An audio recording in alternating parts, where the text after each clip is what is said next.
The year is 1736, and in a modest house on Crawford Street in Greenock, Scotland, a child draws his first breath who will one day transform the world.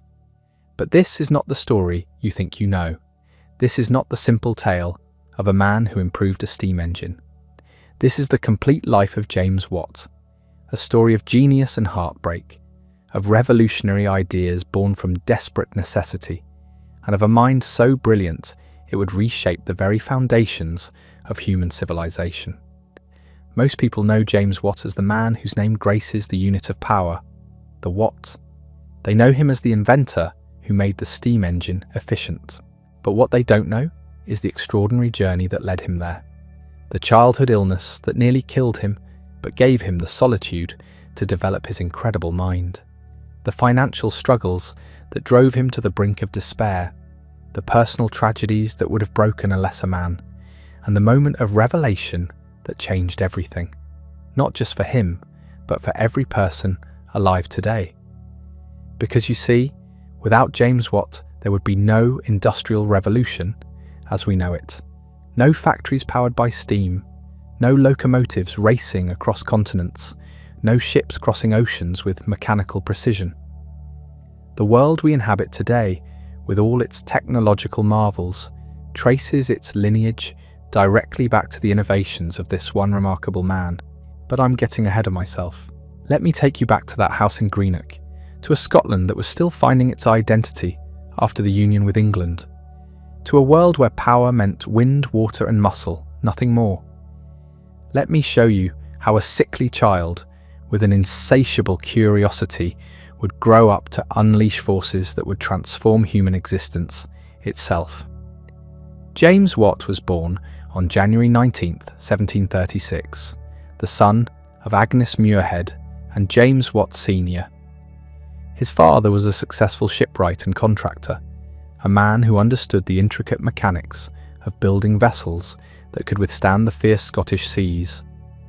The Watt household was one of modest prosperity, filled with the tools of craftsmanship and the smell of wood shavings and metal filings. But young James was not destined for the robust life of a shipbuilder. From his earliest years, he was plagued by chronic headaches and general ill health that kept him confined indoors for long stretches. While other children ran through the streets of Greenock playing and exploring, James sat by the window, watching the world through glass, his mind already beginning to work in ways that would set him apart forever. His mother, Agnes, recognised something special in her frail son. She saw how his eyes lit up when he examined the mechanical toys his father brought home, how he could sit for hours taking apart and reassembling clocks and watches with a patience that seemed beyond his years. Where other parents might have worried about a child who preferred solitude and mechanical puzzles to rough play, Agnes encouraged James's curiosity. The family workshop became young James's university. His father's tools became his textbooks. By the age of 6, he could use a hammer and chisel with remarkable skill. By 8, he was creating his own mechanical devices, crude but ingenious contraptions that hinted at the revolutionary mind developing within that sickly frame. But it was not just mechanical aptitude that marked James Watt as extraordinary. His intellectual hunger was voracious. He devoured books on mathematics, philosophy, and natural science with an intensity that concerned his parents.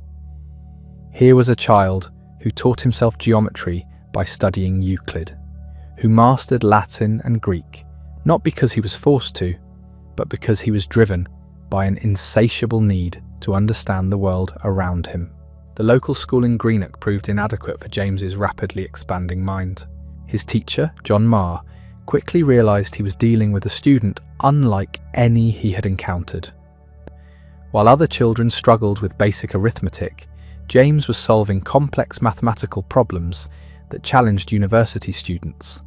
While they memorised Latin conjugations, he was reading Virgil and Cicero for pleasure. This intellectual precocity came with a price. James found it difficult to relate to children his own age. His interests were too advanced, his mind too focused on abstract problems that meant nothing to his peers. He became increasingly isolated, spending more and more time alone with his books and his mechanical experiments. His father, James Watt Sr., watched his son's development with a mixture of pride and concern. He could see the extraordinary potential in the boy, but he also understood the practical realities of 18th century Scotland. Genius was all well and good, but a man needed a trade, a way to make his living in the world. The question that haunted the Watt household was simple. What was to become of James? The answer began to emerge when James was in his early teens. His mathematical abilities had developed to such a degree that he was helping his father with complex calculations for shipbuilding projects. His understanding of mechanics was so intuitive that he could spot flaws in designs that escaped experienced craftsmen. And his skill with instruments, precision tools required for navigation and measurement, was becoming legendary among the shipwrights of Greenock. It was this last talent that would determine James's immediate future. In 18th century Britain, the creation of mathematical and scientific instruments was a specialised trade requiring both theoretical knowledge and practical skill. These instruments, quadrants and compasses, barometers and telescopes, were essential tools for navigation, surveying and scientific research. They required precision manufacturing that pushed the boundaries of contemporary craftsmanship. James's father recognised that instrument making might be the perfect profession for his intellectually gifted but physically frail son. It would allow James to use his mathematical knowledge, satisfy his mechanical curiosity, and earn a respectable living, all while working indoors where his health problems would be less of an impediment. But there was a problem. Greenock, for all its maritime importance, was not a centre of instrument making. The finest instrument makers in Britain worked in London, in workshops that guarded their secrets jealously and took on apprentices only through personal connections and substantial fees. For a Scottish shipwright's son, no matter how talented, the barriers seemed insurmountable. Yet James Watt Sr. was not a man easily discouraged. He had built his business through determination and careful planning, and he applied the same approach to his son's future. He began making inquiries, using his contacts in the shipping trade to identify potential opportunities. He saved money, preparing for the substantial expense of sending James to London for training. Meanwhile, James continued his self-education with characteristic intensity. He studied every mathematical and scientific text he could find. He practiced with every instrument that came through his father's workshop. He experimented with metalworking techniques, teaching himself to achieve the precision that instrument making would require. As James approached his 18th birthday, his father's plans began to crystallise. Through a network of Scottish merchants and sea captains, contact had been made with John Morgan, a respected instrument maker in Cornhill, London. Morgan was willing to consider taking on a Scottish apprentice, provided the young man could demonstrate adequate skill and the family could afford the premium required for training someone from outside London's traditional craft networks. The decision to send James to London was not made lightly. It would separate the family for years. It would consume much of the family's savings, and it would place a young man of fragile health and sheltered upbringing into one of the most demanding and competitive environments in Britain. But both James and his father understood that this opportunity might not come again. In London, James would learn from the finest craftsmen in the world. He would have access to the latest scientific knowledge. He would be positioned to make a living that matched his extraordinary abilities. In the spring of 1755, at the age of 19, James Watt left Scotland for the first time in his life. He carried with him a small collection of tools, letters of introduction from his father's business associates, enough money to sustain him for a few months, and a mind already brimming with ideas that would one day change the world. The journey to London was itself a revelation. James had lived his entire life in the relatively small world of Greenock, where the most complex machinery was found in the shipyards, and the most sophisticated science was practical navigation. London was different in every conceivable way. It was vast, chaotic, and alive with commercial and intellectual energy that James had never imagined. The city was home to over 500,000 people, making it one of the largest urban centres in the world. Its streets teemed with merchants and craftsmen, scholars and inventors, all pursuing opportunities that simply did not exist in provincial Scotland. The contrast with Greenock was so stark that James spent his first weeks in London simply walking the streets, absorbing the complexity of urban life and beginning to understand the scale of human ambition that the city represented. But James had not come to London as a tourist. He had come to learn a trade, and John Morgan proved to be exactly the master craftsman that James needed. Morgan's workshop in Cornhill was a temple to precision, filled with the finest tools available anywhere in Britain and stocked with materials that allowed for experimentation and innovation that would have been impossible in Scotland. Under Morgan's guidance, James began to master the intricate skills of instrument making. He learned to work metals to tolerances measured in fractions of inches. He studied the optical principles that govern the construction of telescopes and microscopes. He mastered the mathematical relationships that determine the accuracy of measuring devices. But more than technical skills, James absorbed the culture of London's scientific instrument makers. These were men who stood at the intersection of science and craftsmanship, who translated theoretical knowledge into practical tools, who served the needs of navigators and surveyors, astronomers and natural philosophers. Through Morgan's workshop, James encountered some of the leading scientific minds of his day. He met instrument users who pushed the boundaries of what was possible with existing technology. He heard discussions of scientific problems that could only be solved with better, more precise instruments. He began to understand that instrument making was not just a trade, but a form of applied science that could drive discovery and innovation. Yet even as James thrived intellectually in London, the city took a toll on his health. The air was thick with coal smoke and industrial fumes. The pace of life was relentless. The competition was fierce and the pressure to succeed was constant. James found himself working longer hours than he had ever worked before, pushing his frail constitution to its limits. After just over a year in London, James's health began to deteriorate seriously. The chronic headaches that had plagued him since childhood became more severe. He developed respiratory problems that the city's polluted air only made worse. It became clear that he could not sustain the intensity of London life indefinitely. In 1756, James made the difficult decision to return to Scotland. He had learned enough to establish himself as an instrument maker, but he had not completed the full apprenticeship that would have given him the credentials to work in London's most prestigious workshops.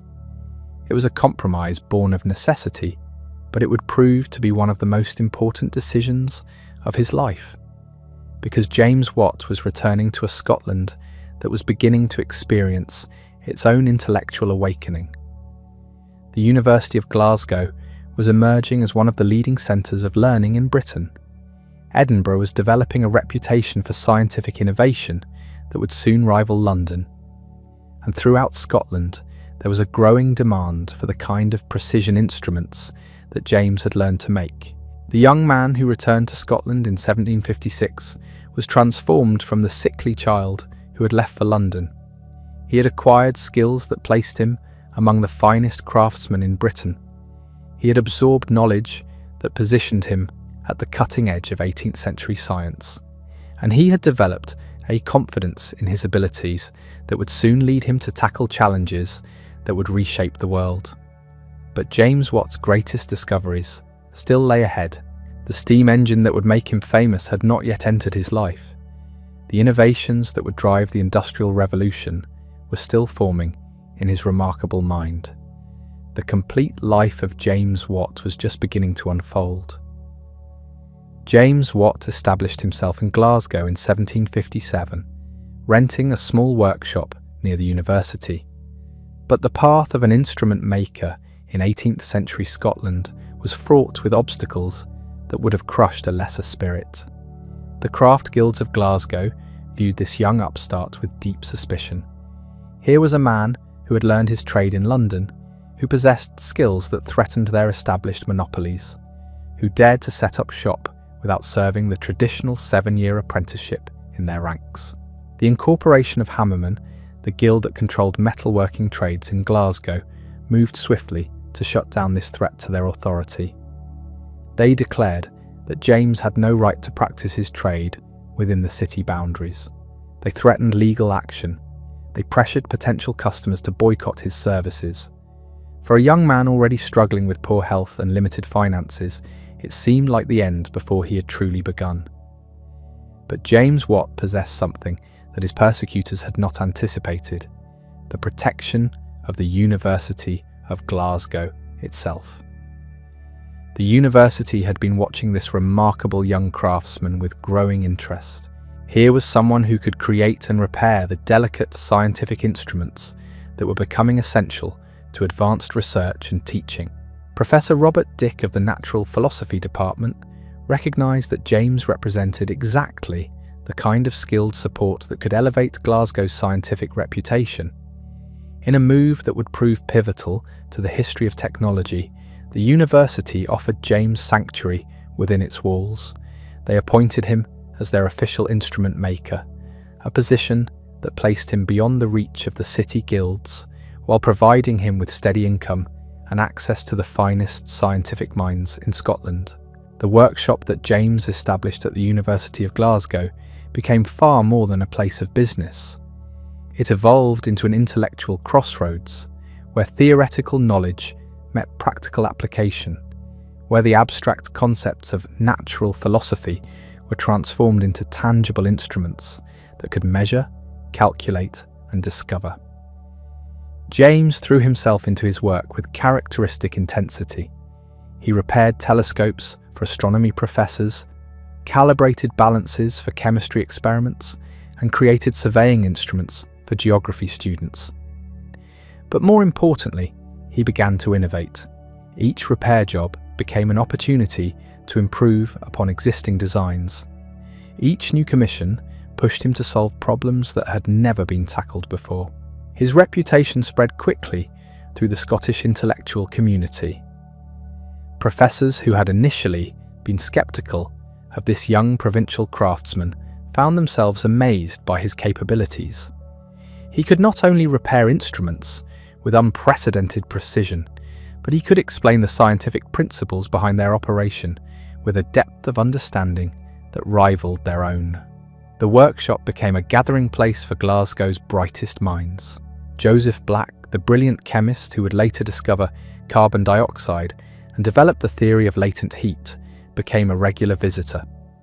John Robertson, the natural philosophy professor whose mathematical insights would influence a generation of scientists, spent countless hours discussing theoretical problems with James.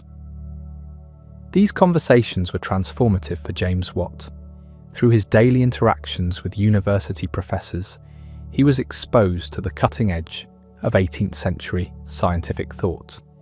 He learned about the latest developments in chemistry and physics. He grappled with mathematical problems that pushed the boundaries of existing knowledge. Most importantly, he began to see how theoretical science could be applied to solve practical problems. But it was in 1759 that James encountered the challenge that would define the rest of his life.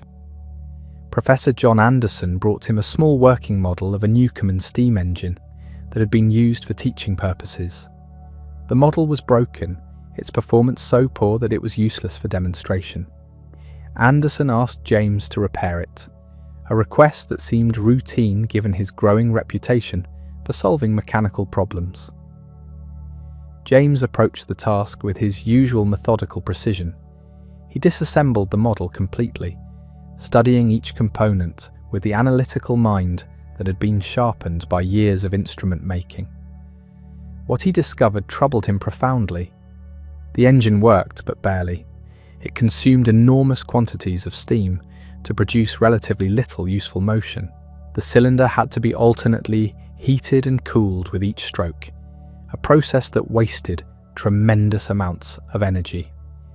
As James worked to repair the model, he found himself drawn deeper into the fundamental problems of steam engine design. The Newcomen engine, invented earlier in the century by Thomas Newcomen, represented the state-of-the-art in steam technology. These engines were used primarily to pump water from mines, a crucial application that had allowed deeper excavation of coal and metal deposits across Britain. But the engines were monumentally inefficient.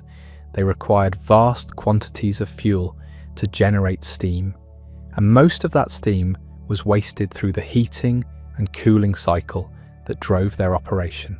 Mine owners accepted this inefficiency because they had no alternative, but the enormous fuel costs meant that Newcomen engines were economically viable only in locations where coal was essentially free.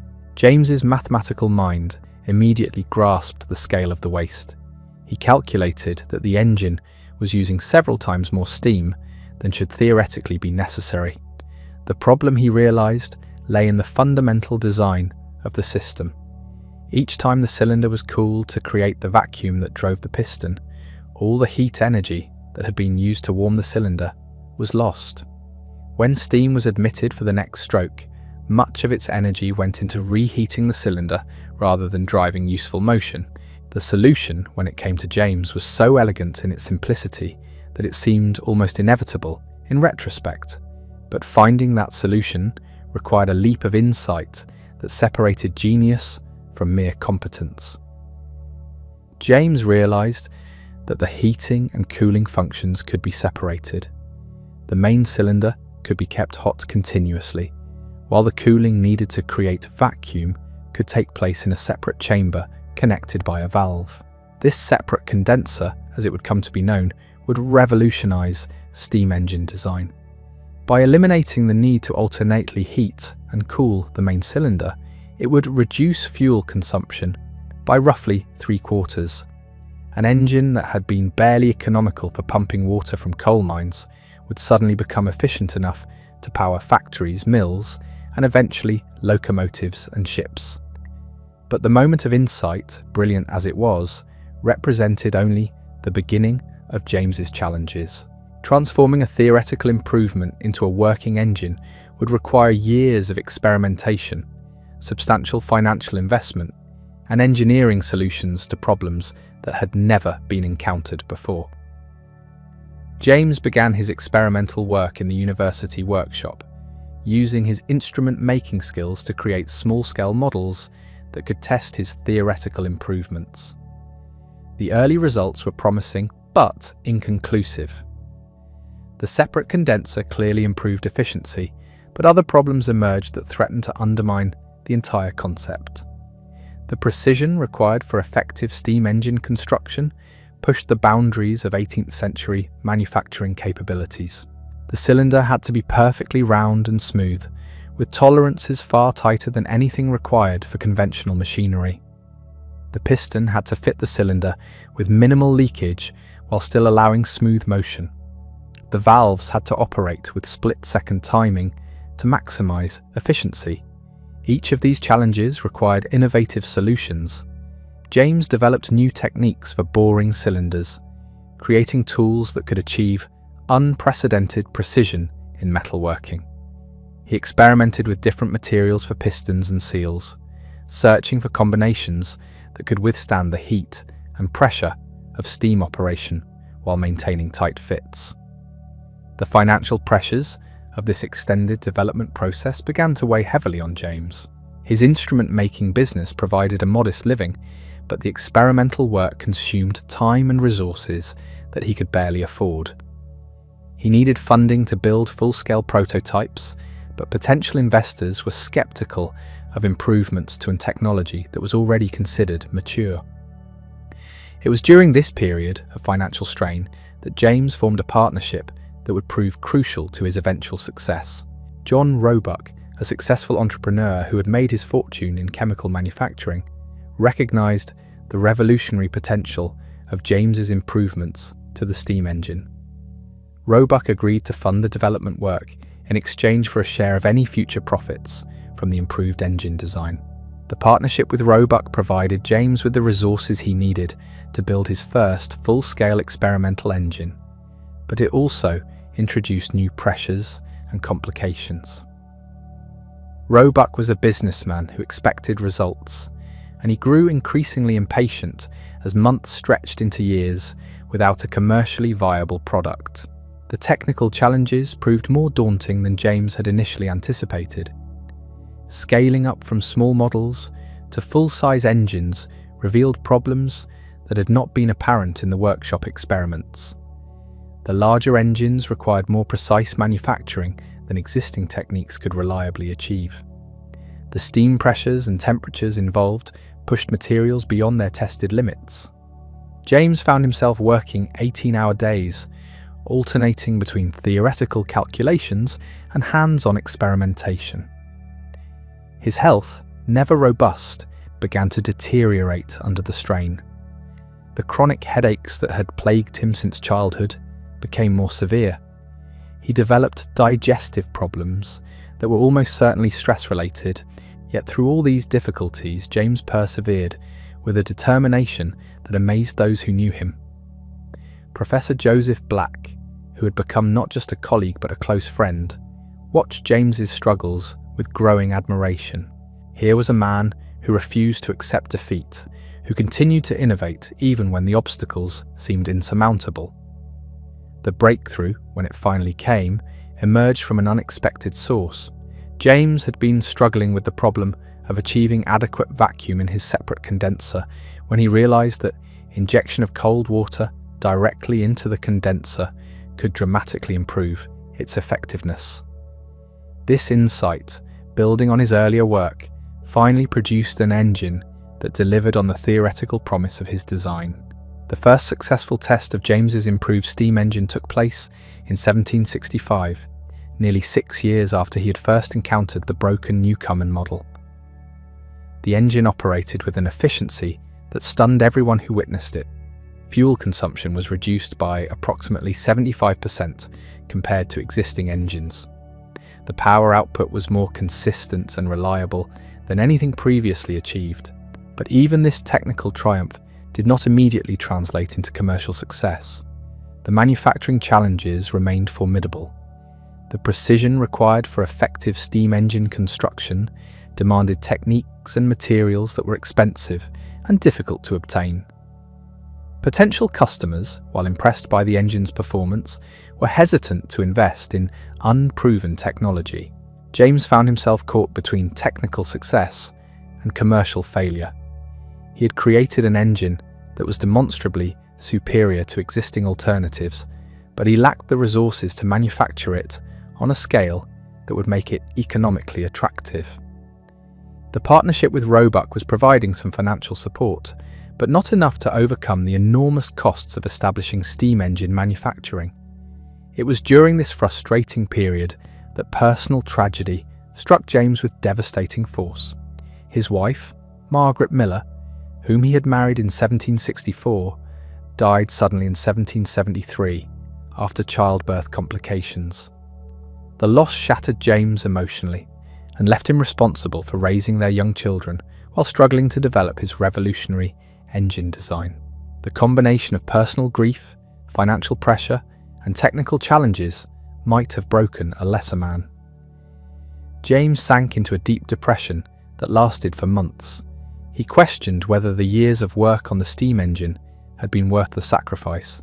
He considered abandoning the project entirely and returning to the relative security of instrument making. But the scientific community that had nurtured James would not allow his genius to be wasted. Joseph Black and other university colleagues rallied around him, providing both emotional support and practical assistance.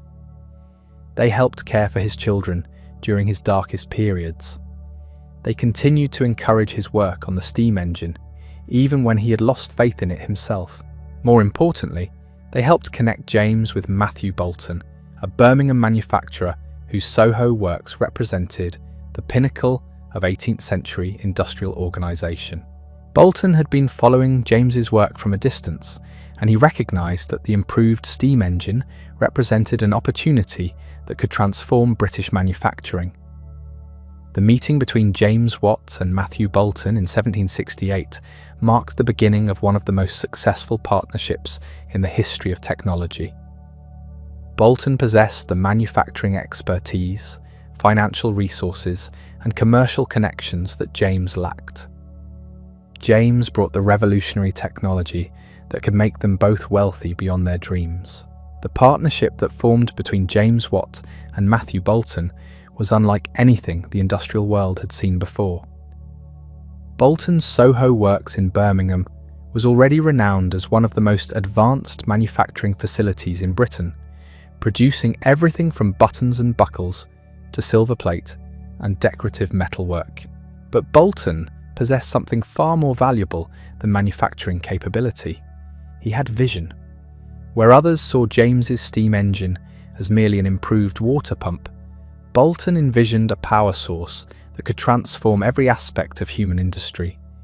He famously declared to visitors at his works, "I sell here, sir, what all the world desires to have: power." This was not mere salesmanship. This was prophecy. The formal partnership agreement, signed in 1775, granted Bolton a share in James's steam engine patents in exchange for the resources needed to bring the technology to market. But more than a business arrangement, it represented the marriage of invention, an enterprise that would become the template for industrial development.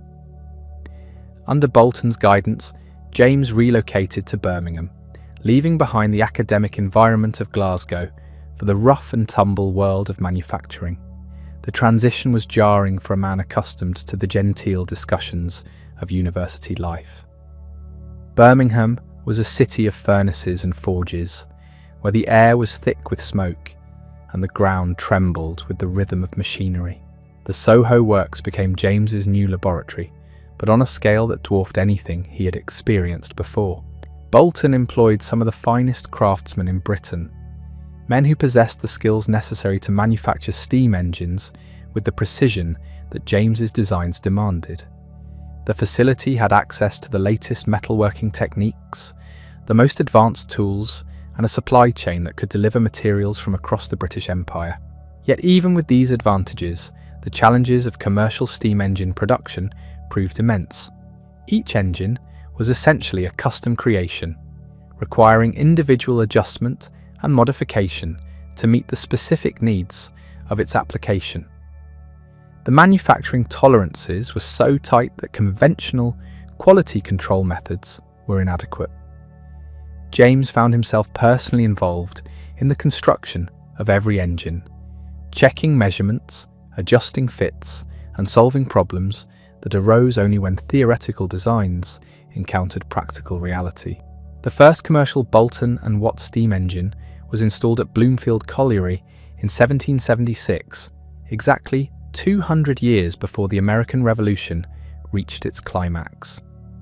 The engine's performance exceeded all expectations, pumping water from depths that had previously been impossible to reach. Word of its success spread rapidly through Britain's mining community, generating orders that stretched the partnership's manufacturing capabilities. But James was not content with simply improving the efficiency of existing applications. His restless mind was already envisioning uses for steam power that had never been attempted.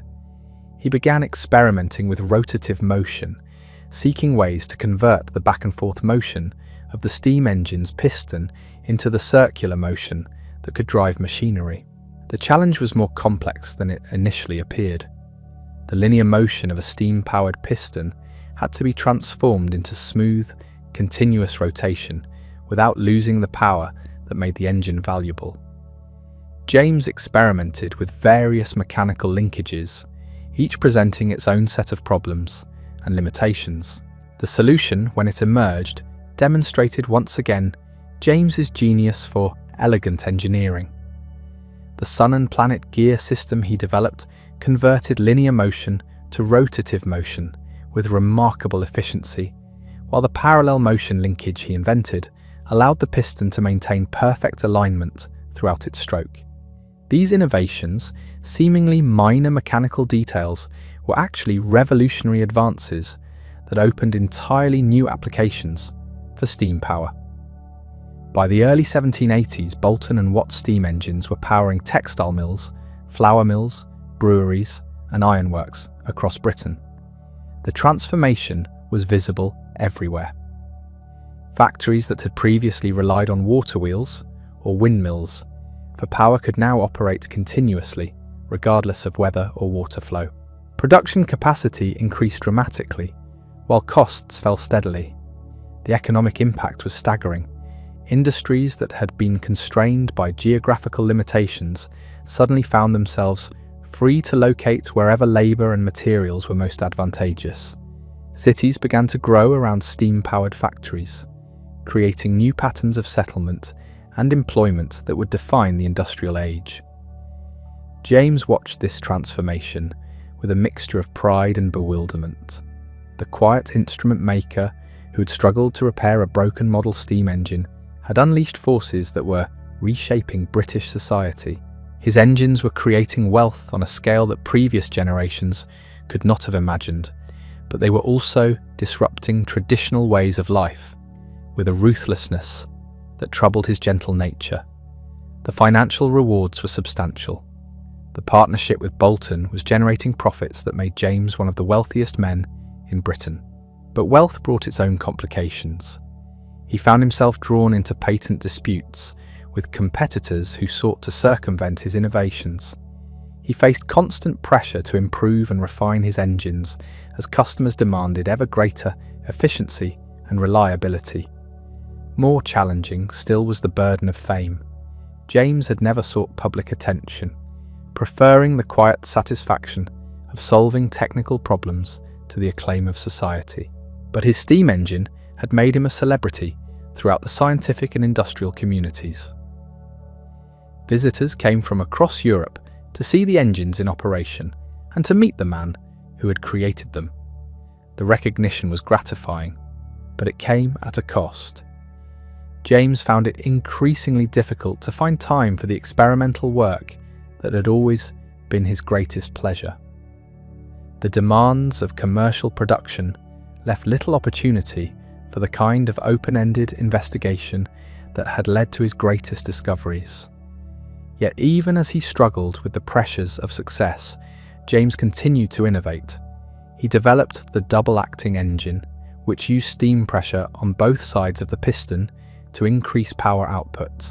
He invented the centrifugal governor, an automatic speed control system that allowed engines to maintain steady operation without constant human intervention. He created the pressure gauge, the revolution counter, and dozens of other devices that improved engine performance and reliability, each innovation built upon previous discoveries, demonstrating the cumulative nature of technological progress. James was not just improving individual components, but creating an integrated system of steam power technology that would dominate industrial development for generations. The personal costs of this intense focus on innovation were significant.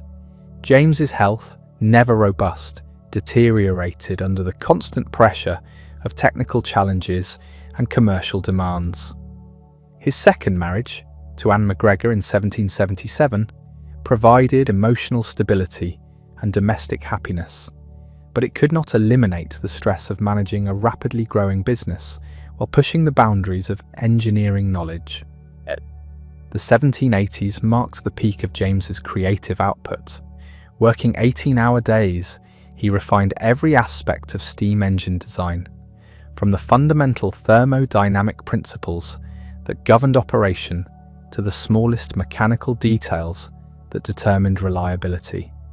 His workshop notebooks from this period reveal a mind operating at the very limits of human capability, tackling problems that would have defeated teams of modern engineers. The impact of these innovations extended far beyond the engines themselves.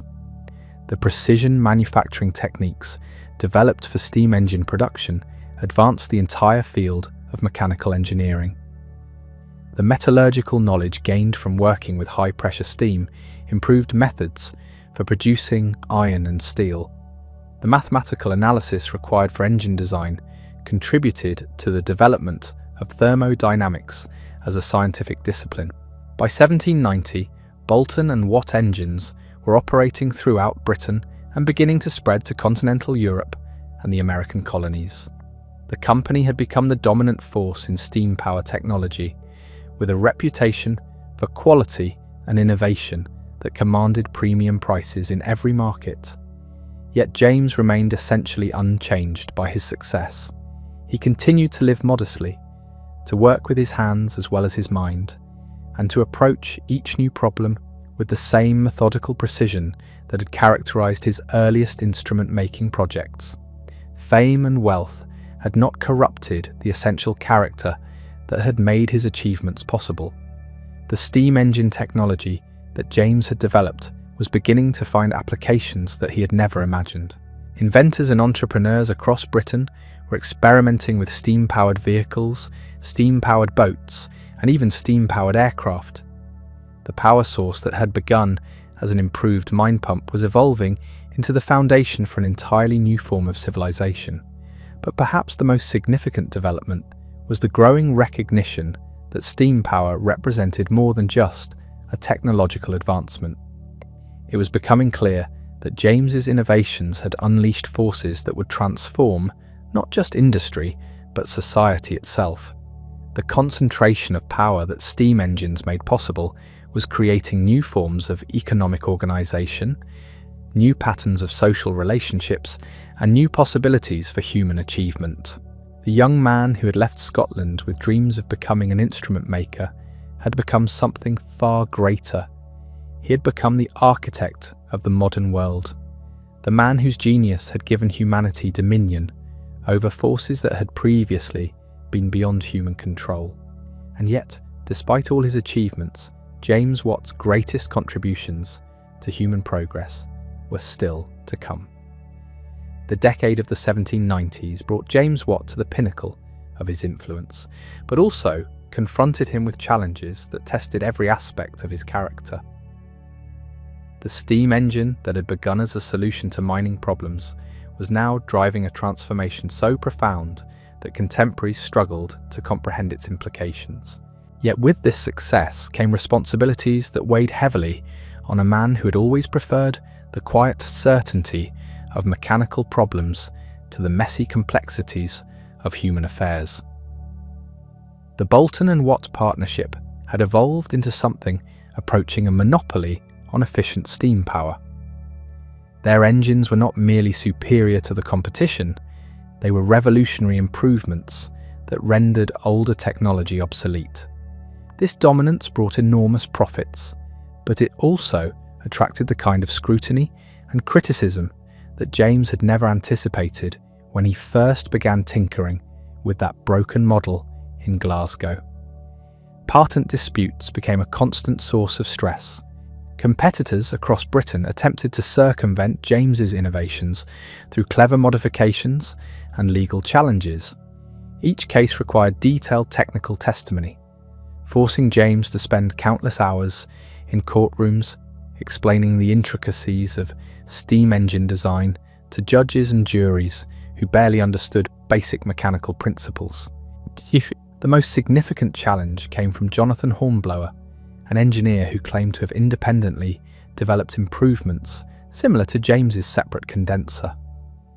Hornblower's compound engine used multiple cylinders operating at different pressures, a design that potentially infringed on James's patents, while offering genuine technical advantages. The legal battle consumed years and cost both sides enormous sums. James found himself drawn into a world of lawyers and legal precedents that was as foreign to him as his steam engines were to the general public. The stress of these proceedings, combined with the technical demands of continuous innovation, pushed his health to the breaking point. Yet even as patent disputes raged in the courts, the practical impact of steam power continued to accelerate. By 1795, Boulton and Watt engines were powering over 500 installations across Britain. Cotton mills that had once depended on water wheels now operated around the clock, producing textiles at volumes and prices that were transforming global trade patterns. The social implications of this industrial transformation were becoming impossible to ignore. Traditional craftsmen found their skills obsolete as steam-powered machinery could produce goods faster and cheaper than human hands. Rural populations migrated to industrial centres in unprecedented numbers, creating urban concentrations that challenged every assumption about how human societies should be organised. James watched these developments with growing unease. The quiet instrument maker who had sought only to solve technical problems found himself inadvertently responsible for social changes that affected millions of lives. The power he had unleashed was creating wealth and opportunity on an unprecedented scale, but it was also disrupting communities and traditions that had endured for centuries. The ethical dimensions of technological progress became a source of constant reflection for James. He corresponded extensively with fellow members of the Lunar Society, a remarkable group of intellectuals that included Joseph Priestley, Erasmus Darwin, and Josiah Wedgwood.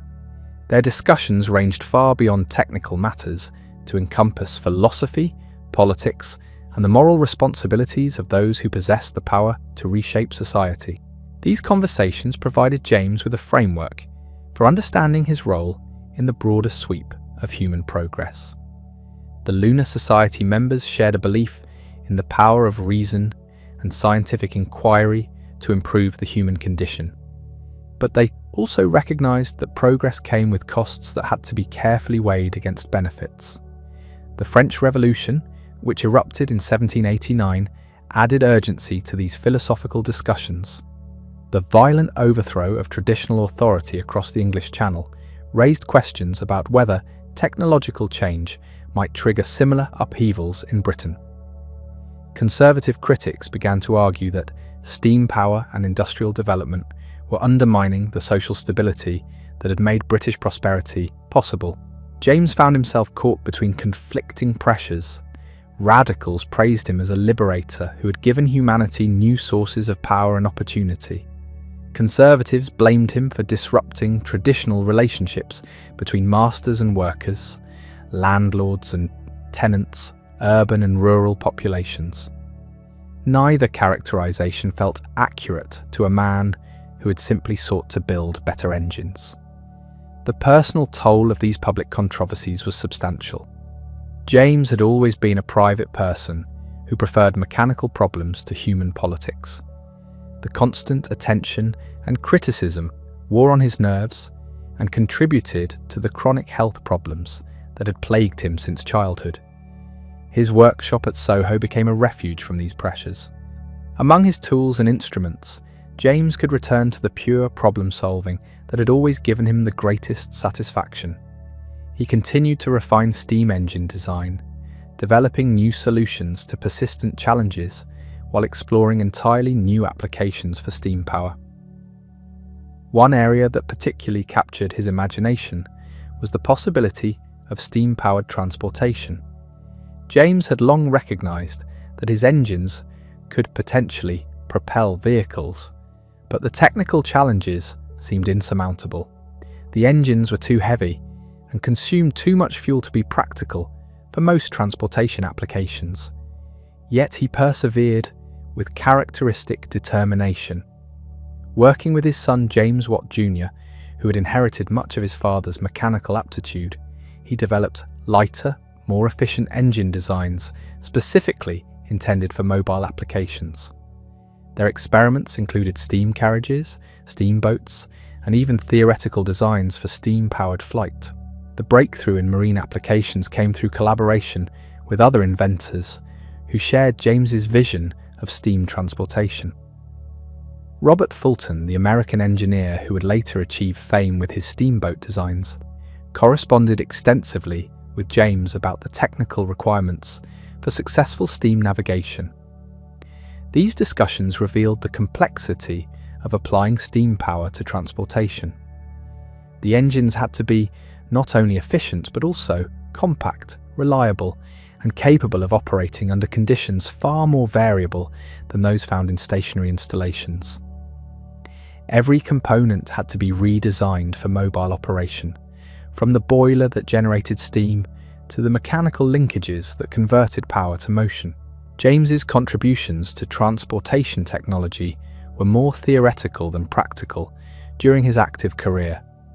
The steam carriages and boats he helped design were technological marvels, but they remained experimental curiosities rather than commercial successes. The infrastructure and supporting technology needed for steam transportation would not emerge until after James had stepped back from active innovation. Yet his influence on transportation development was profound. The engineering principles he established, the manufacturing techniques he pioneered, and the thermodynamic understanding he advanced provided the foundation upon which later inventors would build successful locomotives and steamships. The 1800s brought changes that forced James to confront the inevitable transition from active innovation to elder statesmanship. His patents were expiring, opening the steam engine market to competitors who had spent decades studying and improving upon his designs. The Boulton and Watt monopoly was ending, but the company's reputation for quality and innovation ensured continued success in an increasingly competitive marketplace. James began to delegate more responsibility to his son and to the skilled engineers who had grown up within the Boulton and Watt organization.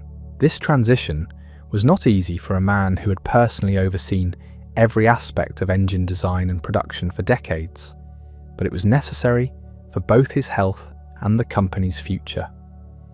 The gradual withdrawal from day-to-day business operations allowed James to pursue interests that had been neglected during the intense years of steam engine development.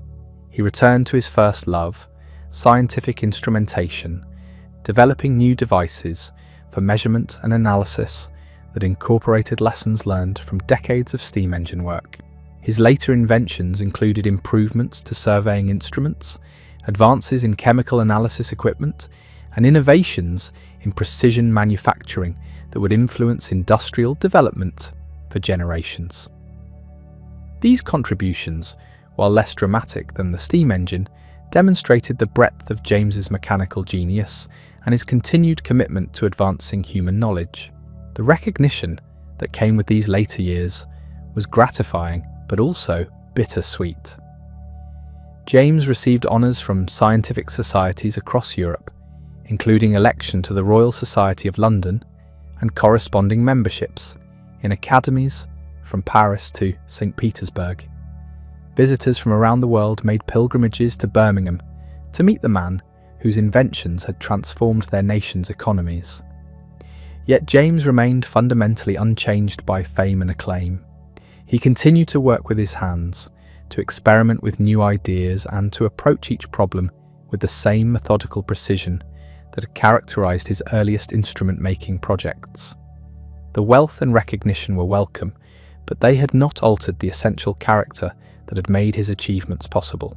The industrial transformation that James had initiated was now beyond any individual's control. Steam power had become the foundation for a new form of civilization, one that would continue to evolve long after its principal architect had passed from the scene. Factories powered by steam were producing goods that reached markets on every continent. Transportation systems based on steam technology were beginning to shrink distances that had previously seemed insurmountable. As James entered his 70s, he could survey a world that had been fundamentally transformed by his innovations. The quiet instrument maker who had struggled to repair a broken model steam engine had lived to see his improvements become the driving force behind the greatest economic and social transformation in human history. But the complete life of James Watt encompassed more than technical achievement. It was the story of a man who had remained true to his principles while navigating the complexities of commercial success and public fame. It was the biography of someone who had used extraordinary gifts not for personal aggrandizement, but for the advancement of human knowledge and capability. The workshops and factories that bore the Bolton and Watt name were producing steam engines that powered industries across the known world. The manufacturing techniques pioneered in Birmingham were being adopted by competitors and collaborators alike. The thermodynamic principles that James had developed through practical experimentation were being refined by theoretical scientists into the mathematical foundations of a new branch of physics. Yet for all these achievements, James Watt remained at heart what he had always been, a craftsman who found deep satisfaction in solving mechanical problems with elegance and precision. The recognition and wealth were appreciated, but they were not the true measure of a life devoted to understanding and improving the mechanical world. The Industrial Revolution that James had unleashed was beginning to reveal its darker complexities as the new century dawned. While his steam engines powered unprecedented prosperity, they also concentrated workers into conditions that challenged every assumption about human dignity and social responsibility.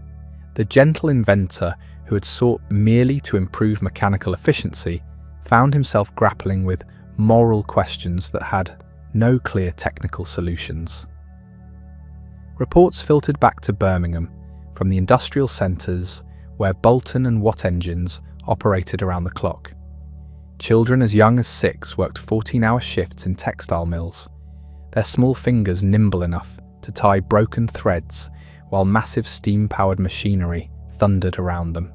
Adults laboured in conditions that would have horrified previous generations, breathing air thick with cotton fibres and mechanical lubricants, their lives regulated by the relentless rhythm of steam-driven production. James read these accounts with growing distress. The power he had given to industry was being used in ways that troubled his conscience deeply, yet he also understood that the alternative was not necessarily better. The agricultural poverty that steam-powered industry was displacing had been grinding and hopeless in its own way. Rural families that had barely survived on subsistence farming now earned wages that, while modest, offered possibilities for advancement that had never existed before. The complexity of these moral calculations weighed heavily on a man who preferred the clean certainty of mechanical problems. Steam pressure could be calculated precisely. Thermal efficiency could be measured objectively. But the human cost of industrial progress resisted such quantification, forcing James to confront the limits of technical thinking in addressing social challenges. His correspondence from this period reveals a man wrestling with questions that would define debates about technology and society for generations to come. Letters to fellow members of the Lunar Society explored whether inventors bore responsibility for the uses to which their creations were put. Discussions with religious leaders examined whether mechanical progress was compatible with spiritual values. Conversations with political economists analysed whether industrial development inevitably required the exploitation of workers.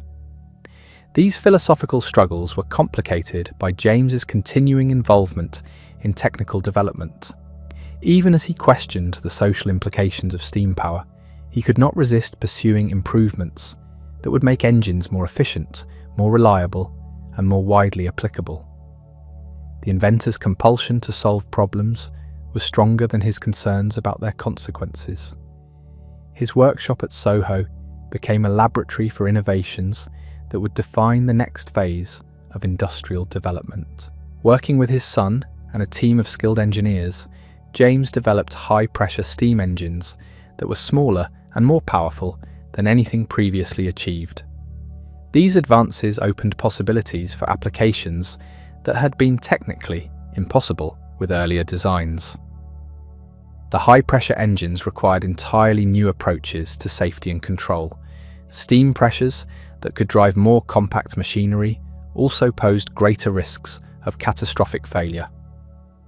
James found himself pioneering safety valve designs, pressure monitoring systems, and emergency shutdown procedures that would become standard throughout the industry. The technical challenges were immense, but they pale compared to the manufacturing difficulties. High-pressure operation demanded materials and construction techniques that pushed beyond the capabilities of existing metalworking technology.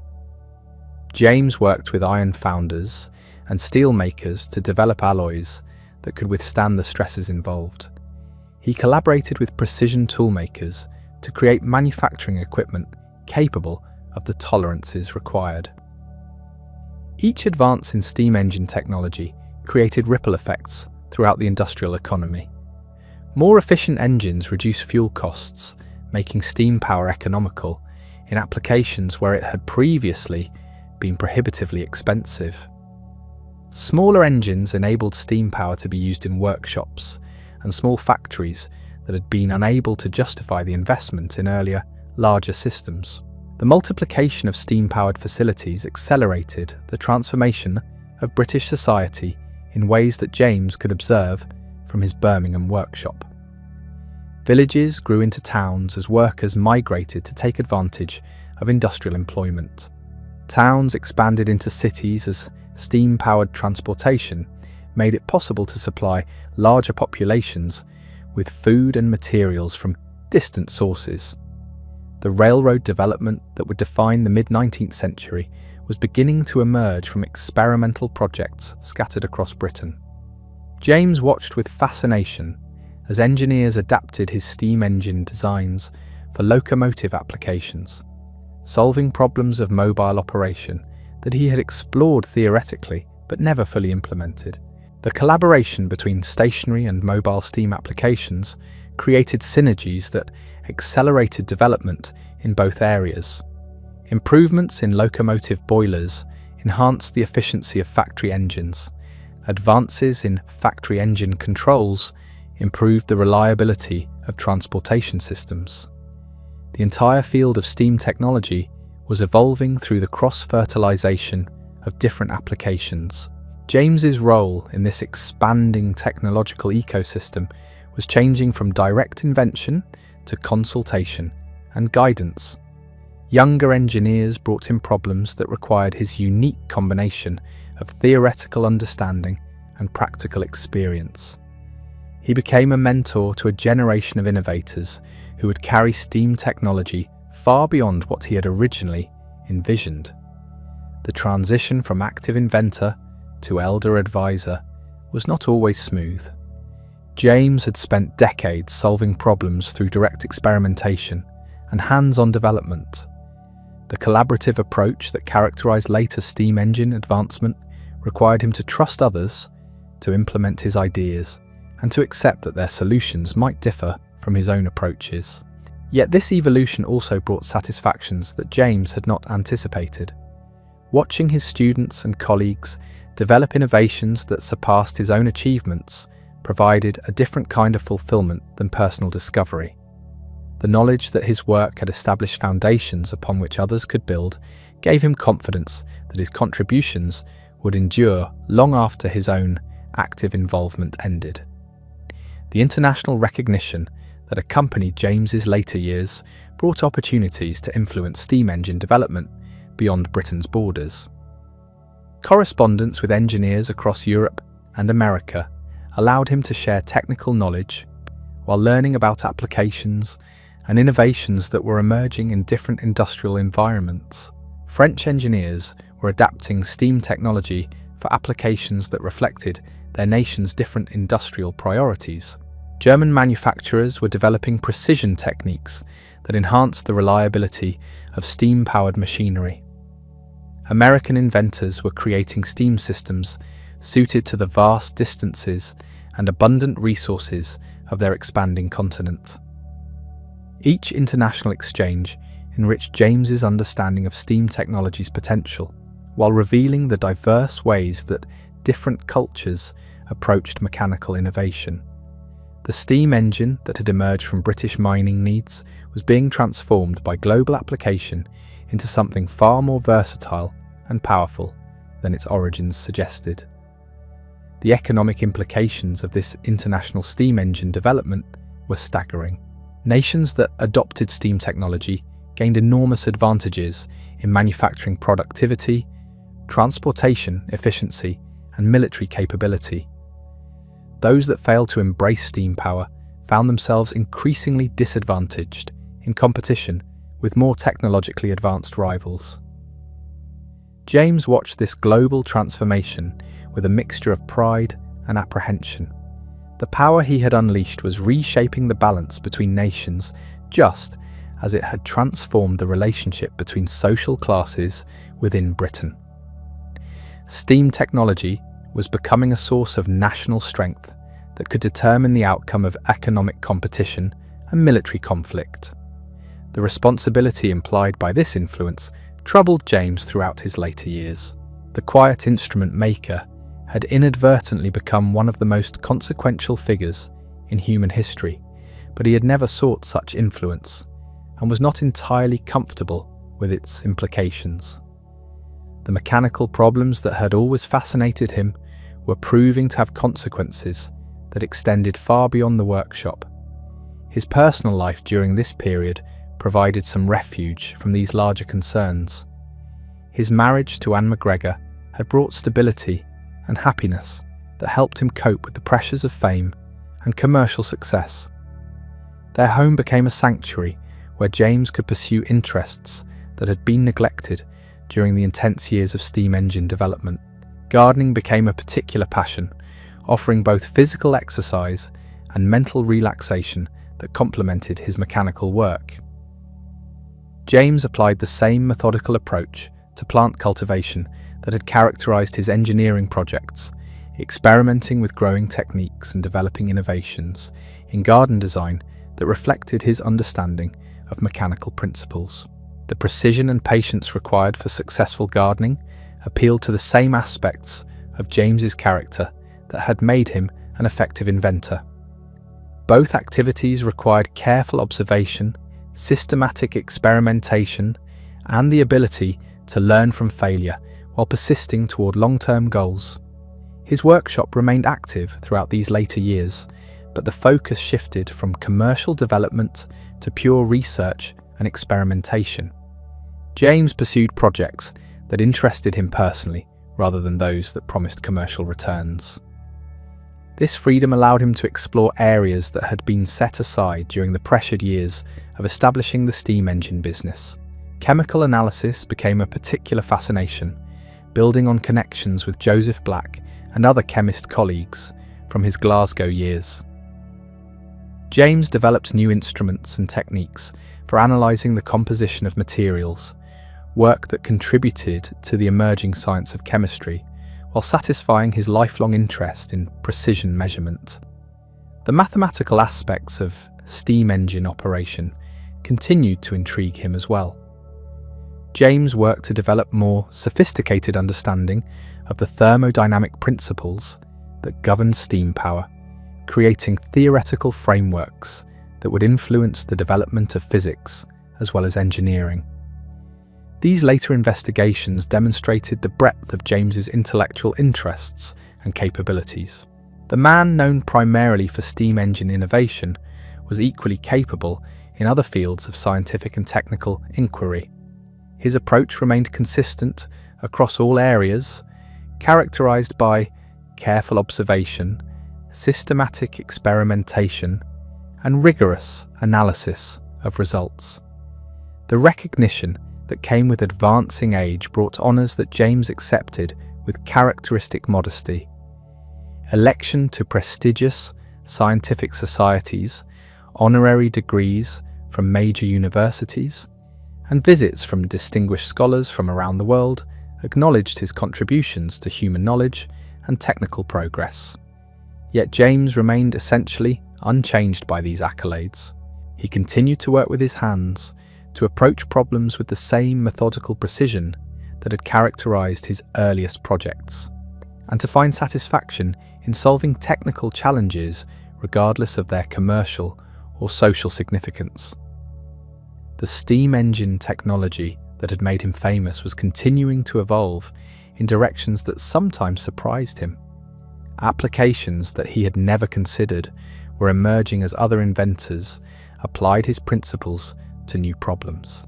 The foundation he had established was supporting innovations that exceeded even his ambitious vision of steam power's potential. Locomotive development was advancing rapidly as engineers solved the problems of mobile steam operation that James had identified but never fully addressed. The technical challenges were immense, requiring innovations in boiler design, mechanical transmission, and operational control that pushed beyond existing knowledge in multiple fields simultaneously. Marine steam application was progressing as well, with steamboat designs that promised to revolutionize water transportation just as locomotives were beginning to transform land travel. The combination of steam power with existing naval architecture was creating possibilities for ocean commerce and military operations that would reshape global relationships. Industrial steam application continued to expand into new sectors and geographical regions. Manufacturing processes that had never been mechanized were being transformed by steam-powered machinery.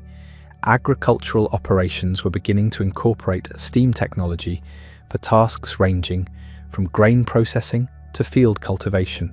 Each expansion of steam technology validated James's original vision while revealing new possibilities that he had not anticipated. The power source that had begun as an improved mine pump was becoming the foundation for an entirely transformed human civilization, one in which mechanical energy could be applied to virtually any task that required sustained physical effort. The social and economic changes accompanying this technological transformation were equally dramatic. Traditional craft production was being displaced by factory manufacturing. Rural populations were migrating to industrial centres in unprecedented numbers. New forms of social organisation were emerging to manage the complexities of steam-powered industrial operations. James observed these developments with the same analytical approach he had applied to mechanical problems, seeking to understand the patterns and principles that governed social change, just as he had studied the forces that controlled steam engine operation. The insights he gained contributed to discussions among intellectuals and policymakers who were struggling to comprehend and manage the transformation that steam technology was driving. The correspondence and conversations from James's later years reveal a man who had evolved from technical specialist to social philosopher, applying the same rigorous thinking that had revolutionized steam engine design to questions about how human societies could adapt to technological change while preserving essential values and relationships. These broader concerns never displaced his fundamental interest in mechanical innovation, but they provided context that enriched his understanding of technology's role in human affairs. The steam engines that had emerged from his workshop were not just machines, but agents of historical change, whose influence would extend far beyond their immediate technical functions. As James approached his 70th birthday, he could survey a world that bore the unmistakable imprint of his innovations. The industrial landscape of Britain had been transformed by steam power. International commerce was being revolutionized by steam transportation. Military technology was being redefined by steam-powered manufacturing and logistics. Yet the man whose genius had initiated these transformations remained fundamentally the same person who had struggled to repair a broken model steam engine in a Glasgow workshop decades earlier. Success and recognition had not altered the essential character traits that had made his achievements possible: curiosity, persistence, methodical analysis, and an unwavering commitment to technical excellence. The workshops and factories that carried the Bolton and Watt name were operating across the known world, but James's greatest satisfaction still came from solving individual, technical problems with elegance and precision. The recognition and wealth were appreciated, but they were not the true measure of a life devoted to understanding and improving the mechanical world that humans had created to serve their needs and ambitions. The autumn of 1819 brought James Watt to a profound realization that would define his final years. At 83, he stood in his workshop at Heathfield, the estate he had purchased near Birmingham, surrounded by the instruments and mechanical devices that had been his constant companions for over 6 decades. The tools that had once felt like extensions of his own hands now seemed heavier. The precise movements that had once been instinctive now required conscious effort, but his mind remained as sharp as ever, perhaps even more penetrating than in his youth.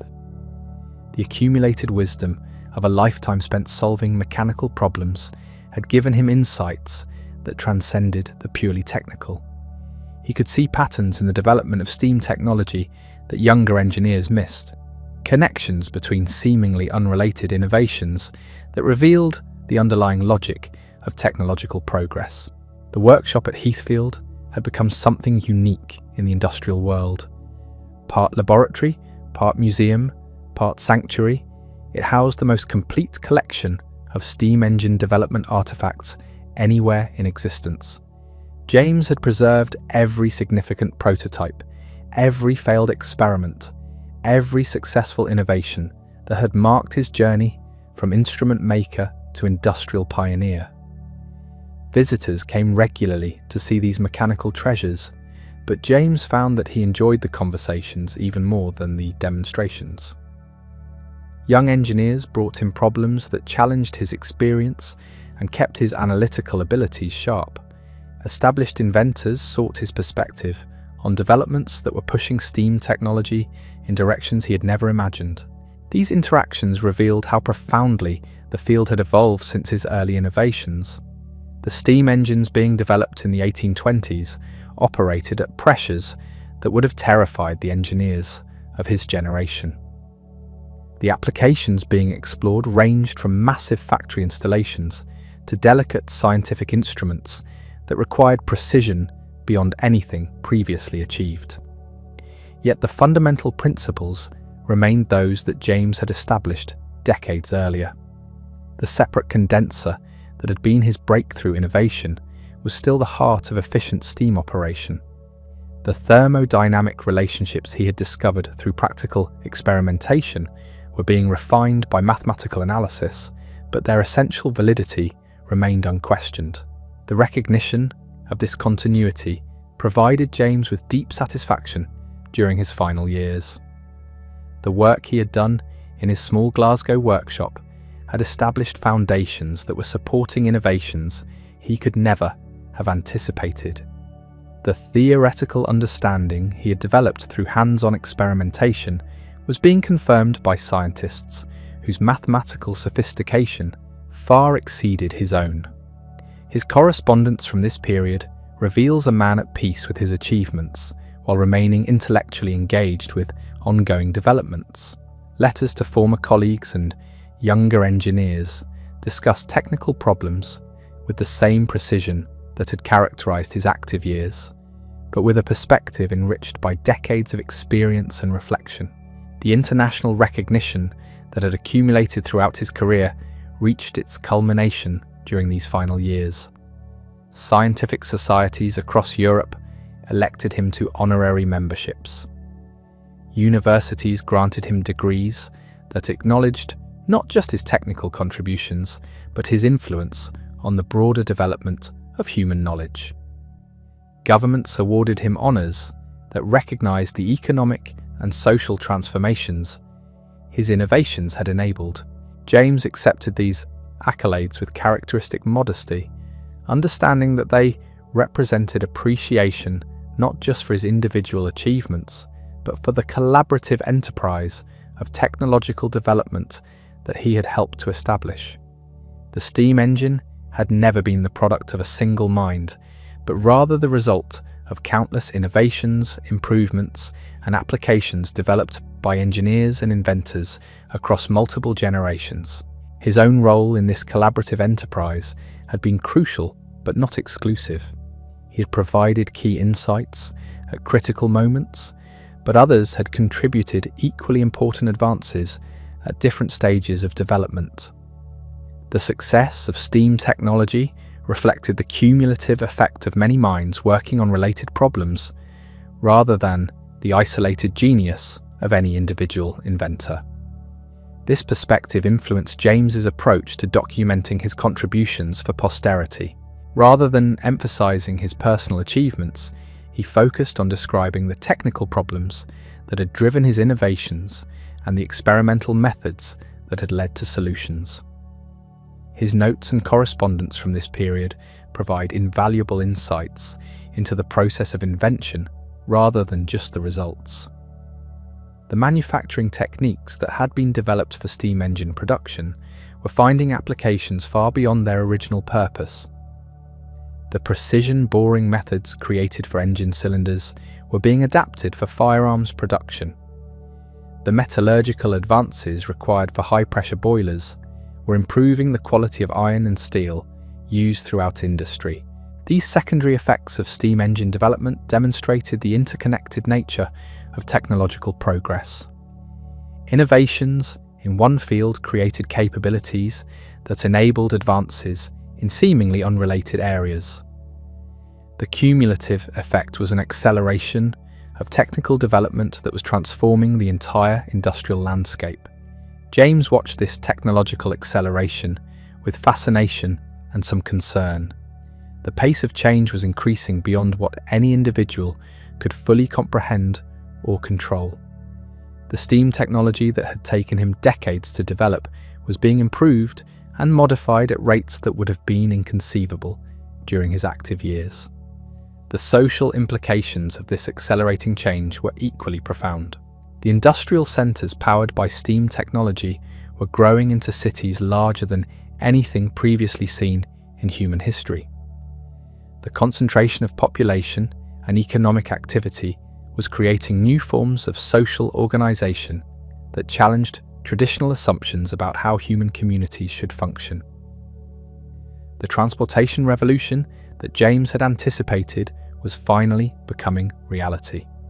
Locomotive technology had advanced to the point where steam-powered railways were beginning to connect distant cities with regular, reliable service. The economic and social effects were already visible as goods and people moved across distances that had previously required weeks of difficult travel.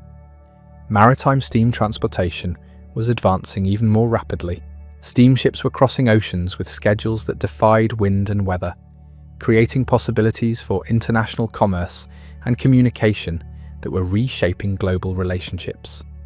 The isolation that had previously protected and constrained different regions was being eliminated by steam-powered transportation. These developments vindicated James's early vision of steam power's potential, while revealing applications that exceeded even his optimistic predictions. The energy source that had begun as a solution to mining problems was becoming the foundation for a globally connected industrial civilization whose capabilities surpassed anything in previous human experience. The philosophical implications of this transformation occupied much of James's thinking during his final years. The power that steam technology had given to humanity was fundamentally altering the relationship between human beings and their natural environment. Activities that had previously been impossible were becoming routine.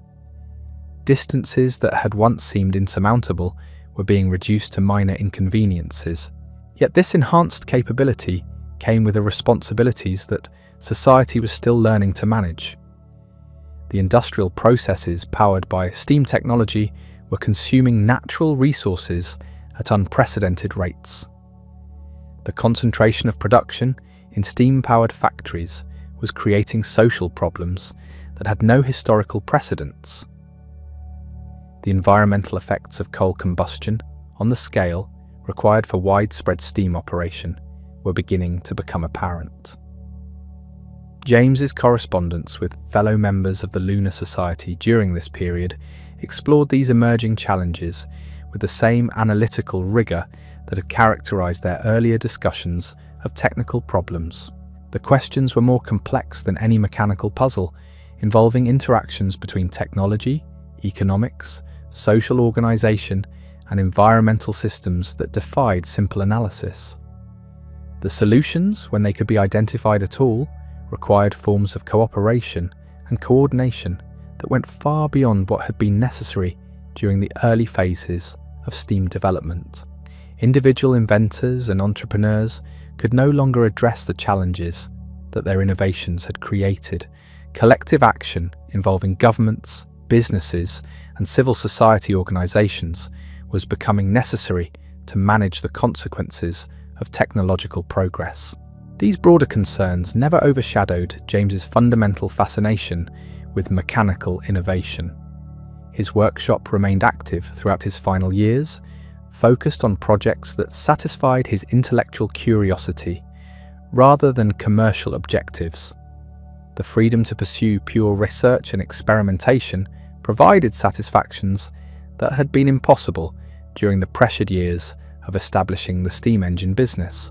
Chemical analysis continued to occupy much of his attention, building on the foundation established through his collaboration with Joseph Black and other scientific colleagues. James developed new instruments and techniques for analyzing material composition, work that contributed to chemistry's emergence as a rigorous, experimental science while satisfying his lifelong interest in precision measurements. The mathematical aspects of thermodynamics also remained a source of fascination. James worked to develop more sophisticated theoretical frameworks for understanding the principles that governed steam operation, creating mathematical models that would influence physics as well as engineering. His approach remained characteristically practical, grounding abstract theory in experimental observation and mechanical understanding. These later investigations demonstrated the breadth of James's intellectual capabilities and the consistency of his analytical approach across different fields of inquiry. Whether working with steam engines, chemical analysis, or mathematical theory, he applied the same methods of careful observation, systematic experimentation, and rigorous analysis of results. The recognition that accompanied his advancing age brought opportunities to influence the education of future engineers and scientists. James corresponded with educators at universities across Britain and Europe, sharing insights about the relationship between theoretical knowledge and practical application that had been central to his own development as an inventor. His advice consistently emphasized the importance of hands-on experimentation as a complement to mathematical analysis. The most sophisticated theoretical understanding was insufficient without the practical experience that came from building, testing, and modifying actual mechanical devices. Conversely, purely empirical approaches were limited without the theoretical frameworks that could explain why particular solutions worked and predict how they might be improved. This integration of theory and practice had been the hallmark of James's career, distinguishing his approach from both pure scientists who avoided practical applications and craftsmen who worked without theoretical understanding. The combination had enabled innovations that neither approach could have achieved independently, and James believed it would remain essential for future technological development. The international network of correspondence that James maintained during his final years provided insights into how steam technology was being adapted to different cultural and economic contexts. The applications being developed in France reflected that nation's particular industrial priorities and technical traditions. German engineers were creating innovations that drew on their strengths in precision manufacturing and theoretical analysis. American developments were perhaps most interesting to James, reflecting the unique conditions of a rapidly expanding continent with abundant natural resources and a shortage of skilled labor. The steam technology being developed there emphasized simplicity and reliability over the precision and efficiency that characterized British practice, creating solutions that were often crude but remarkably effective under frontier conditions. Each international variation on steam technology enriched the field as a whole, contributing insights and innovations that could be adapted to other contexts. The global exchange of technical knowledge was accelerating the pace of development, while ensuring that advances in any region could benefit engineers and inventors worldwide. The economic implications of this international steam development were reshaping global trade patterns and political relationships. Nations that had successfully adopted steam technology gained enormous advantages in manufacturing productivity and transportation efficiency. Those that lagged in steam adoption found themselves increasingly disadvantaged in economic competition with more technologically advanced rivals. James observed these geopolitical changes with the same analytical approach he had applied to mechanical problems, seeking to understand the patterns and forces that governed international relationships, just as he had studied the principles that controlled steam engine operation. The insights he gained contributed to discussions among political economists and policymakers who were struggling to comprehend the implications of technological change for national development and international cooperation. The responsibility implied by steam technology's influence on international relations troubled James throughout his final years. The mechanical innovations that had emerged from his workshop were affecting the balance of power between nations and the prospects for peace or conflict in ways that he had never anticipated when he first began experimenting with steam engines. Yet he also recognized that technological development was now beyond any individual's control. The knowledge and capabilities that steam technology represented had become part of humanity's collective inheritance, available to any society willing to invest the effort required to master them. The question was not whether steam technology would continue to spread, but how its benefits and challenges would be managed by the societies that adopted it. His personal relationships during these final years provided comfort and perspective that helped James cope with the complexities of his public legacy. His marriage to Anne McGregor had brought decades of happiness and stability that sustained him through both the pressures of commercial success and the philosophical challenges posed by steam technology's broader implications. Their home at Heathfield became a gathering place for family members, old friends, and distinguished visitors from around the world. The conversations that took place there ranged across subjects from technical innovation to social philosophy, creating an intellectual environment that kept James engaged with contemporary developments while providing the personal connections that enriched his later years. His children had grown into accomplished individuals who carried forward aspects of his legacy while pursuing their own interests and careers. James Watt Jr. had become a capable engineer in his own right, contributing to the continued development of the family business while demonstrating the same methodical approach to problem solving that had characterized his father's work. The continuity represented by his family's ongoing involvement in engineering and innovation provided James with confidence that his contributions would endure through future generations.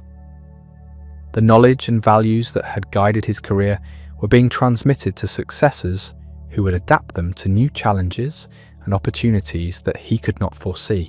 The workshop at Heathfield remained the centre of James's daily routine throughout his final years. Each morning found him among his tools and instruments, pursuing projects that interested him personally rather than those that promised commercial returns. The freedom to follow his intellectual curiosity without external constraints provided satisfactions that had been impossible during the demanding years of establishing steam engine technology. His experimental work during this period focused on problems that had intrigued him for decades but had been set aside during more pressing commercial development. The precision measurement techniques that had been his first area of expertise continued to fascinate him, leading to innovations in scientific instrumentation that would influence research in multiple fields. The mathematical analysis of mechanical systems also occupied much of his attention, as James worked to develop more sophisticated theoretical understanding of the principles that governed steam operation and other forms of energy conversion. His approach remained characteristically grounded in experimental observation, but the theoretical frameworks he created would influence the development of physics as well as engineering.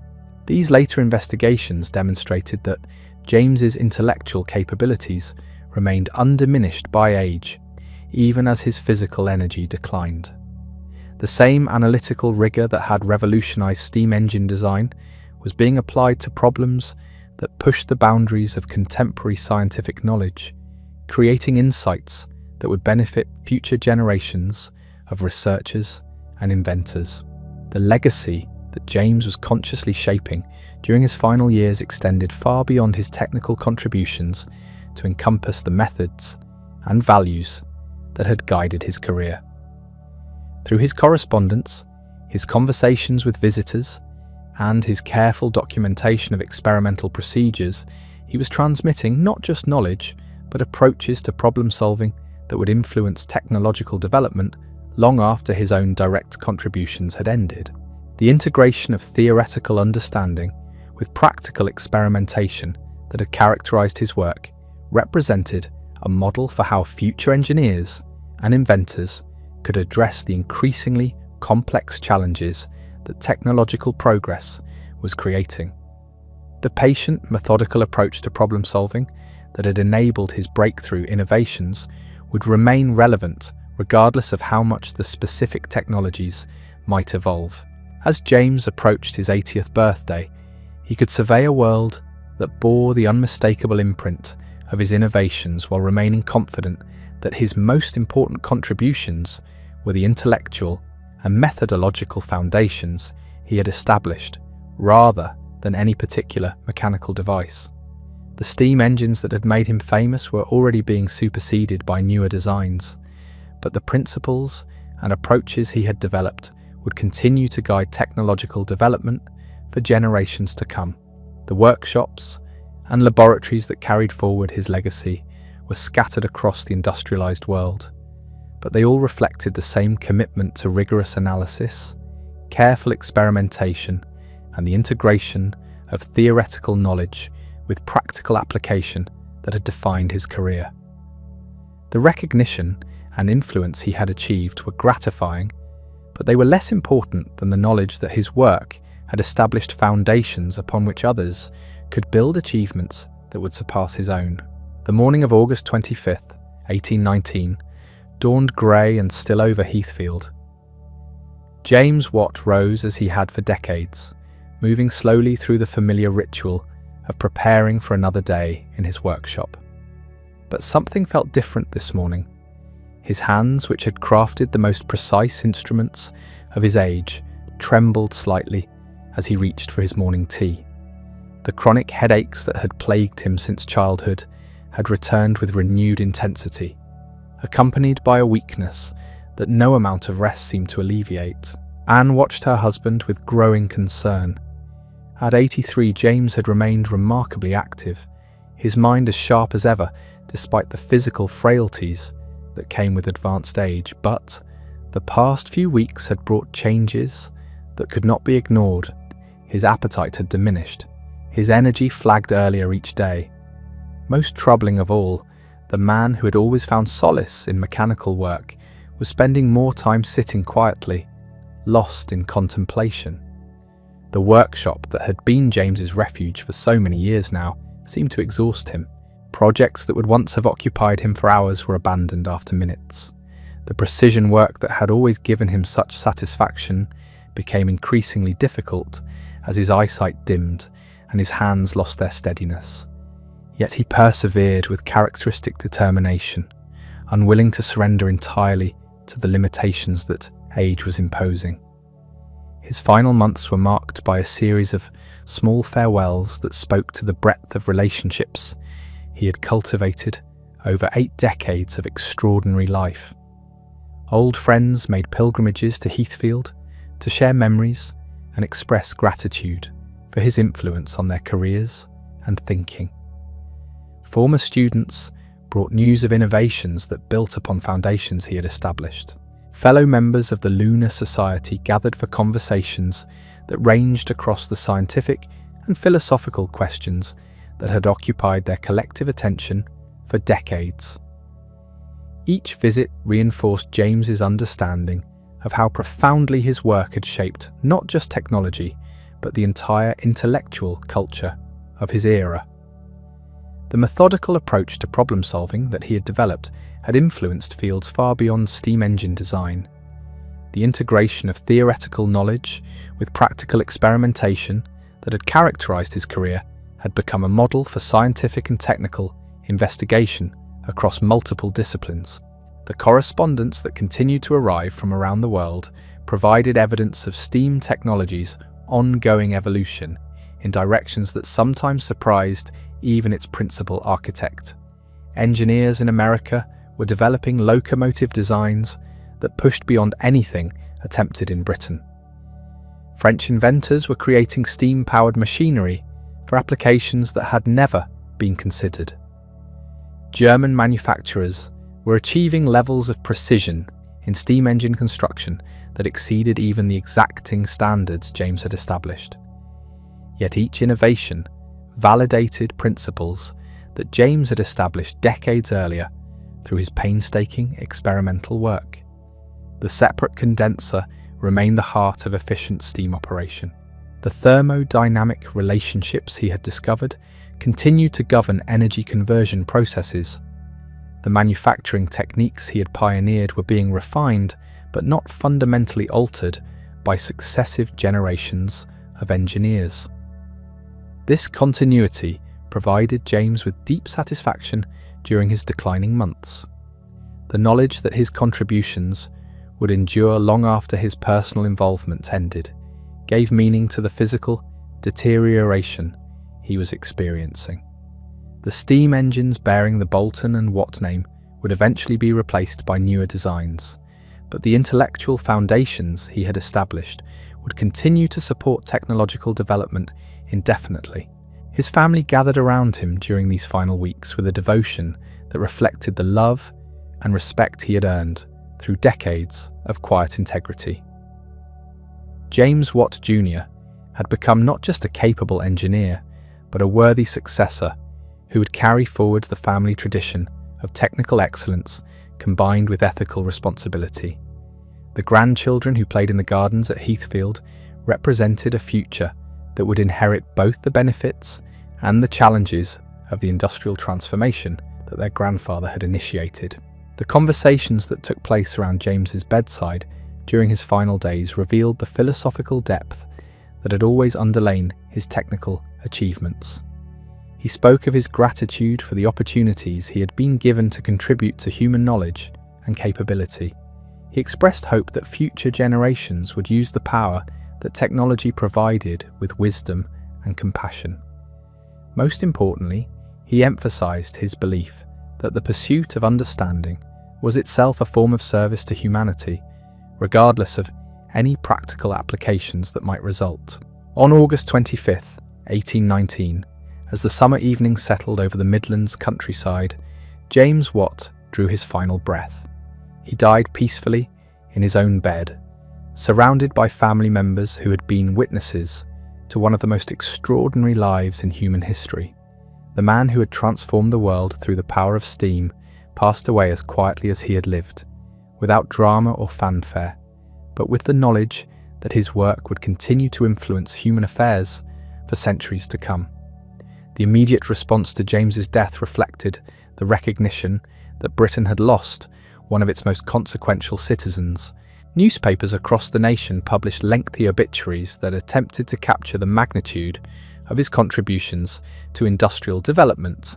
Scientific societies issued formal statements acknowledging the debt that contemporary knowledge owed to his experimental investigations. Political leaders recognized that the economic transformation he had enabled had fundamentally altered Britain's position in the world. Yet perhaps the most fitting tributes came from the thousands of workers whose lives had been changed by steam-powered industry.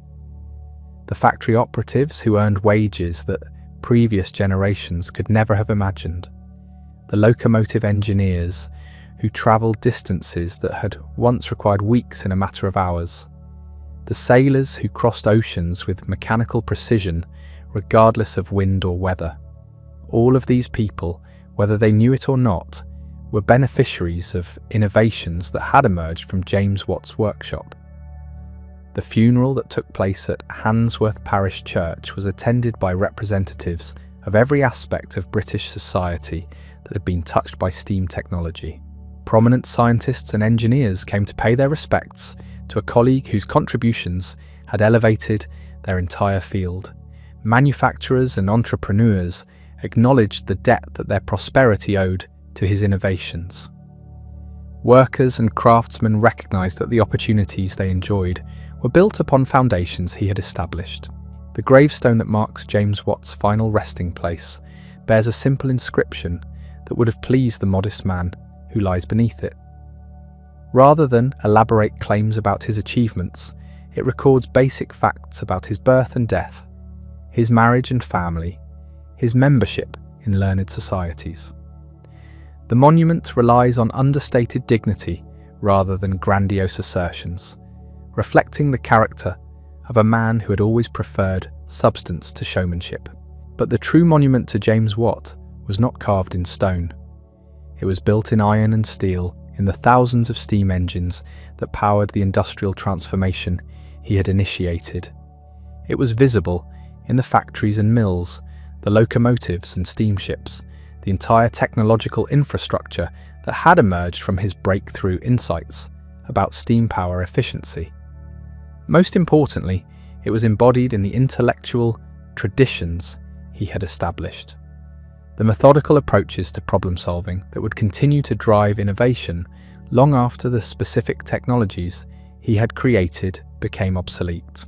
The world that James Watt left behind was fundamentally different from the one into which he had been born. The Scotland of his childhood had been a largely agricultural society, where power meant wind, water, and muscle. The Britain of 1819 was the world's first industrial nation, powered by steam engines that could work continuously regardless of weather or season. The transformation was so complete that it was difficult for contemporaries to remember what life had been like before steam power became available. Yet the changes that James had witnessed during his lifetime were only the beginning of the revolution he had initiated. The steam technology that had begun with improved mine pumps would evolve into locomotives that connected continents, steamships that shrank oceans, and industrial systems that could produce goods on scales that previous generations could never have imagined. The power source that had emerged from his workshop would drive human civilization to achievements that even his visionary mind had not foreseen. The scientific principles that James had discovered through practical experimentation would be refined by theoretical physicists into the mathematical foundations of thermodynamics.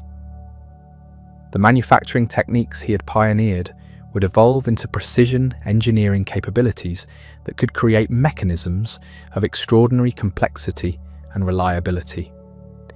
The integration of technical knowledge with practical application that had characterized his career would become the standard approach for addressing the increasingly sophisticated challenges that technological progress was creating. The social and economic transformations that steam power had enabled would continue to reshape human relationships in ways that extended far beyond the immediate effects of industrial production. The concentration of workers in factory towns would create new forms of political organization and social consciousness. The acceleration of transportation and communication would break down regional isolation and create national and international markets. The wealth generated by steam-powered industry would fund educational and cultural developments that would benefit all levels of society. Yet these changes would also create challenges that James had only begun to recognize during his final years. The environmental consequences of coal combustion on an industrial scale would become apparent as steam technology spread. The social disruptions caused by rapid technological change would require new forms of cooperation and regulation to manage. The international competition enabled by steam-powered manufacturing and transportation would create tensions that could lead to conflict as well as prosperity. The complete life of James Watt thus encompasses not just the extraordinary achievements of a single individual, but the beginning of the ongoing human struggle to harness the power of technology for beneficial purposes while managing its potentially destructive consequences. The quiet instrument maker, who had sought merely to repair a broken model steam engine, had unleashed forces that would continue to shape human civilization long after his own direct involvement had ended. His legacy lived on in the workshops and laboratories where future generations of engineers and inventors would grapple with challenges that built upon foundations he had established. It was preserved in the educational institutions where his methods of integrating theoretical knowledge with practical experimentation would be transmitted to students who would carry them into new fields of investigation.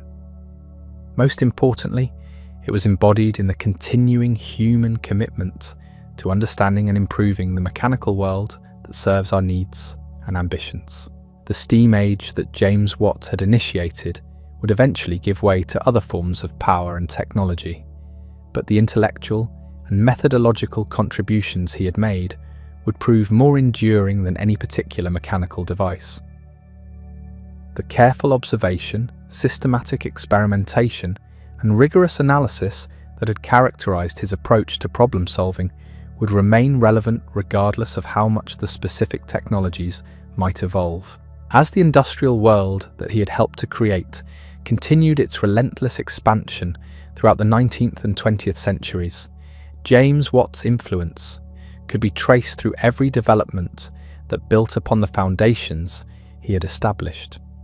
The locomotives that would connect distant cities, the steamships that would shrink global distances, the factories that would produce goods for markets across continents, all descended from innovations that had emerged from his workshop at Soho and his experiments at the University of Glasgow. But perhaps his most important legacy was the demonstration that individual genius, combined with persistence and methodical investigation, could literally transform the world. The sickly child who had been confined to his father's workshop in Greenock had grown into a man whose innovations would affect every aspect of human existence. The quiet student who had struggled to establish himself as an instrument maker in Glasgow had become the architect of the modern industrial world. The complete life of James Watt stands as testimony to the power of human intelligence applied to practical problems with patience, precision, and unwavering determination. His story reminds us that the most profound changes in human affairs often emerge not from grand gestures or dramatic events, but from the quiet work of individuals who dedicate their lives to understanding and improving the world around them. In workshops and laboratories around the world, engineers and inventors continue to grapple with challenges that would have fascinated the man whose breakthrough insights about steam power efficiency had initiated the industrial age. The specific technologies have evolved beyond anything James could have imagined, but the fundamental approach remains the same: careful observation, systematic experimentation, and the integration of theoretical knowledge with practical application. The power that James Watt had given to humanity through his innovations in steam technology had become the foundation for achievements that extended far beyond mechanical engineering.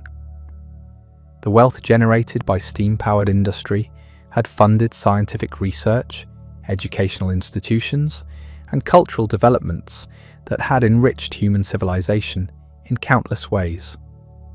The transportation systems made possible by steam power had connected distant regions and enabled the exchange of ideas, goods, and people on a global scale.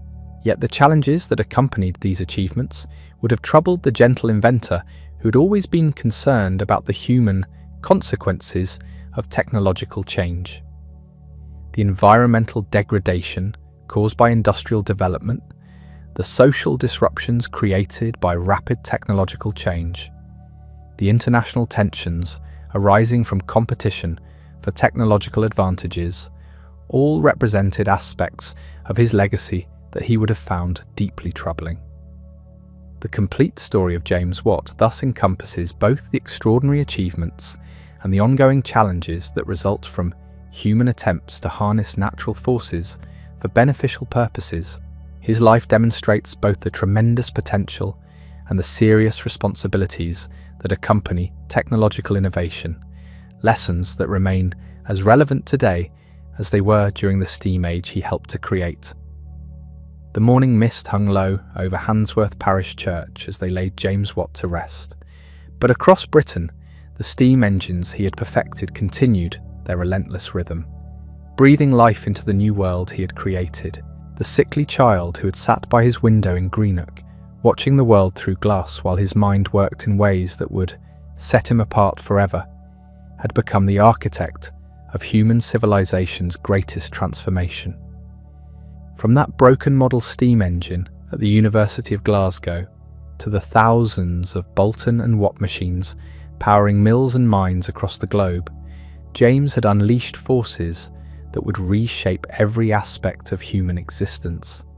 His separate condenser had done more than reduce fuel consumption by 3/4.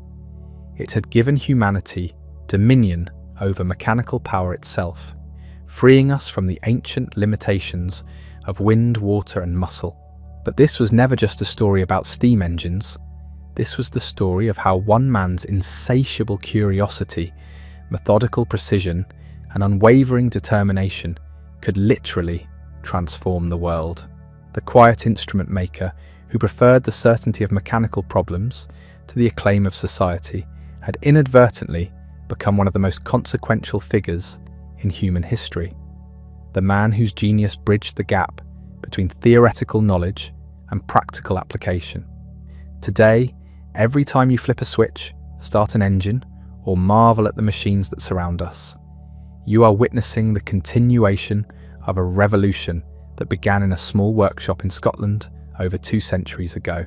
James Watt didn't just improve a steam engine.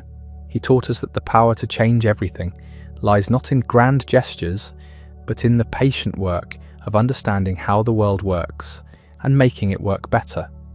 That legacy, more than any monument of stone or metal, ensures that the complete life of James Watt will echo through every innovation yet to come.